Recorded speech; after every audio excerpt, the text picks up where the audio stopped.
masuk di sini. Orang masuk di situ itu saya tembak.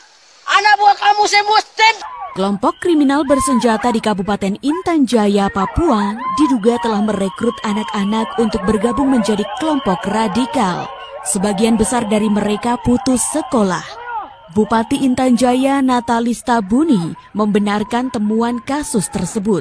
Ada sebagian anak-anak yang putus sekolah itu masuk dalam keanggotaan KKB. Rekrut anak-anak muda. Semangat mereka ini datang membangkitkan semangat baru orang Intan Jaya asli sendiri. Mereka ini sekarang memiliki senjata begitu banyak. Setelah kami mengikuti informasi, ternyata mereka itu beli senjata dalam jumlah banyak dengan berbagai jaringan. Salah satu jaringan itu adalah kita mendengarkan sama-sama kemarin di Polda dalam pertemuan. Mereka setelah menerima senjata itu, lalu mereka semakin percaya diri, lalu dilakukan aksi di mana-mana di wilayah Intan Jaya. Anak-anak muda yang memang tidak mau kompromi, ada putus sekolah, SMP, SMA, tapi bagaimanapun mereka itu adalah tetap warga negara Indonesia yang berada di Intan Jaya. Namun Bupati Intan Jaya mengaku terus berupaya berkomunikasi dan memberikan pemahaman kepada anak-anak putus sekolah yang direkrut KKB Papua tersebut. Sejak tahun 2012, saat itu kami terpilih sebagai Bupati periode pertama, sampai dengan tahun 2017, bahkan sampai dengan 2018 itu hampir tidak pernah terjadi konflik yang bersenjata di wilayah Intan Jaya. Dan itu kategori diakui oleh semua pihak bahwa daerah ini daerah paling aman. Namun pada akhir 2019 itu ada sekelompok orang yang dari wilayah timur, dari Puncak Jaya, Tolikara, Lani Jaya, mereka bergeser ke Intan Jaya, yaitu di bawah pimpinan Pak Lekang Celegen dengan Pak Militer Murid, yang mereka ini kan selama ini berbeda pendapat dengan negara NKRI. Mereka datang ke sini bertujuan rencana pada 1 Desember sebagai menyambut ulang tahun mereka, ulang tahun TPN-OPM. Mereka mau melakukan aksi di Tembagapura dengan tujuan mengganggu aset negara, kemudian juga dikelola oleh perusahaan asing, supaya keberadaan mereka itu bisa diketahui oleh dunia luar gitu. Saat mereka datang, kami pemerintah daerah saat itu sudah mengetahui dan sudah lakukan komunikasi dengan mereka, menggunakan lembaga-lembaga yang dianggap netral, dapat diterima oleh semua pihak. Mereka mediasi. Di situ ada gereja pastor, kemudian ada pendeta, ada kepala kampung, dan mereka lakukan komunikasi. Atas kesepakatan itu sudah pemerintah daerah sudah mengeluarkan himbauan saat itu. Himbauan terbit 1 hari, besok harinya tukang ojek 3 orang menuju ke desa Kebusiga. Lalu mereka merasa bahwa kita ingkari janji dan mereka dibunuh. Sejak itu sampai dengan kita ketahui bersama bahwa kemarin terjadi penembakan terhadap Pak Pendeta Jeremias Janambani. Setelah kami analisa ke belakang, ternyata walaupun kelompok yang itu mereka sudah kembali ke tempat asal mereka, yaitu kembali ke Puncak Jaya, Tolikara, Lani Jaya.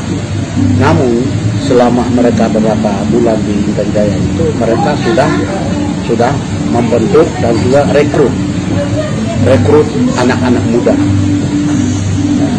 Semangat mereka ini datang membangkitkan semangat baru orang Intan Jaya asli sendiri. Mereka ini sekarang memiliki senjata begitu banyak. Setelah kami mengikuti informasi, ternyata mereka itu beli senjata dalam jumlah banyak dengan berbagai jaringan. salah satu jaringan itu adalah kita mendengarkan sama-sama kemarin di Polda dalam pertemuan. Mereka setelah menerima senjata itu, lalu mereka semakin percaya diri, lalu dilakukan aksi di mana-mana di wilayah Intan Jaya. Saya pikir itu sebab musababnya terjadi konflik di Intan Jaya, sehingga mereka begitu berani lakukan aksi terhadap masyarakat. Ada tim COVID juga 2 orang dianiaya dan terbunuh, kemudian ada 1 orang lagi tukang ojek dibacok dan sebagainya.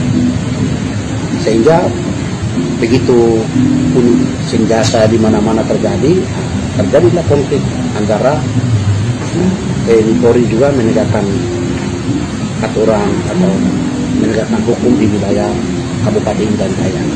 Dalam posisi ini terjadi meninggalnya Pendeta Jeremias Nambani. Harapan kami setiap dalam pertemuan kami sebagai pemerintah daerah memfasilitasi, mendukung sesuai dengan peran kami sebagai pemerintah aparat sipil, itu saya selalu mengatakan bahwa kami sendiri tidak bisa tahu apakah masyarakat Intan Jaya sipil yang memiliki senjata ini, apakah ada pabrik di Intan Jaya atau tidak, pabrik senjata terutama dengan peluru. Ya, puji syukur, puji Tuhan bahwa dengan penyampaian itu sudah sampai di pimpinan TNI Polri dan mereka sudah lakukan tindakan-tindakan pengawasan terhadap penjualan senjata di Nadire, di Timika, dan dengan demikian dengan ditangkapnya atau dibongkarnya jaringan penjualan senjata ini, saya yakin dan percaya bahwa ke depan Intan Jaya akan kondusif.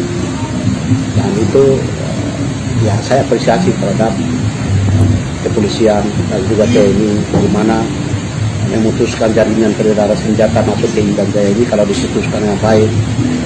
Walaupun mereka pegang senjata, ada TPNOPM atau kelompok-kelompok yang berseberangan dengan semangat negara kita ini, mereka pegang senjata ketika habis peluru pasti akan jadi desituan.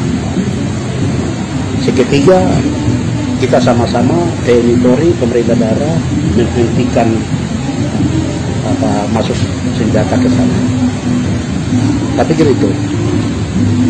Ya, Bapak, apakah selama ini ada langkah-langkah dari pemerintah Kabupaten Intan Jaya untuk melakukan negosiasi atau apa ya istilahnya, pendekatan-pendekatan dengan kita punya saudara-saudara yang mungkin berseberangan dengan pemerintah? Apakah sudah pernah dilakukan? Ya, 5 tahun pertama dalam periode pertama kami sudah pernah membangun komunikasi itu dengan pimpinan Pak Ayub Bakir. Ayub Bakir ini mereka berdomisili di Ugimba dengan Tembagapura Timika. Yang komunikasi kita dengan baik itu, mereka sudah warga kita perhatikan, akhirnya mereka tidak pernah lakukan kegiatan apapun, bahkan sampai kondusif.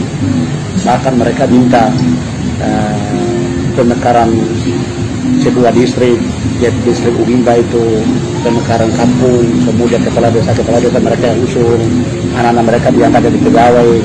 Itu komunikasi ini sudah cukup bagus jalan selama 5 tahun yang lalu, periode pertama sampai dengan 2019 itu.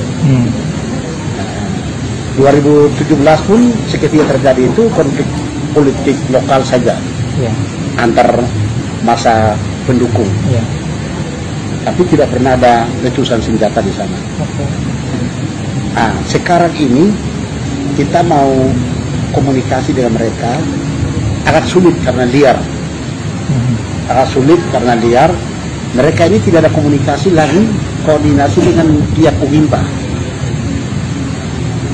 Anak-anak muda yang memang tidak mau kompromi, ada putus sekolah, SMP, SMA. Mereka ini yang banyak komunikasi. Tapi bagaimanapun mereka itu adalah tetap warga negara Indonesia yang berada di Intan Jaya. Tidak ada istilah kita bosan, capek, putus asa. Tetap kita akan lakukan komunikasi untuk mengajak mereka senantiasa masuk jadi warga baik hidup baik-baik. Kalau memang ada jadi calon pegawai negeri, mereka bisa masuk jadi security, boleh masuk dan sebagainya. Itu harapan kami seperti itu. Jangan mau jadi kepala desa silakan. Dan saya yakin dan percaya kepolisian sudah melaksanakan langkah dengan baik. Maka ini awal yang baik untuk ke depan akan memberhentikan, memutuskan rantai penyaluran senjata, perdagangan senjata yang masuk ke Intan Jaya ini. Dengan demikian ke depan, walaupun mungkin mereka akan pegang senjata yang sudah lama atau rampasan dan lain-lain, tetapi kalau seketika peluru sudah habis, pasti akan jadi di situ lah. Nah itu harapan kita lah. Kalau kita memberhentikan itu dengan betul benar, tepat. Tapi kalau ada masih celah-celah kita masih lalai, maka tetap akan jalan terus. Mungkin dalam tahun ini mereka bergerak di Intan Jaya. Kapan-kapan tahun depan mereka bergerak di kabupaten lain, kita tidak tahu.